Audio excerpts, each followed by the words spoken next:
ब्रेकनंतर आपलं सगळ्यांचं स्वागत। ब्रेकनंतरची बातमी छत्रपती संभाजीनगरमधून। छत्रपती संभाजीनगर जिल्ह्यामध्ये यंदा पावसाअभावी खरीप हंगाम धोक्यात आलाय।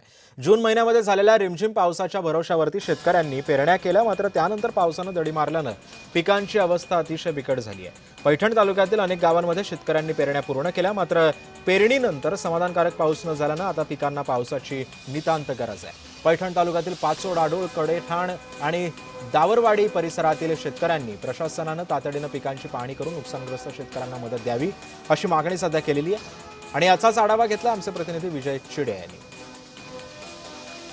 छत्रपती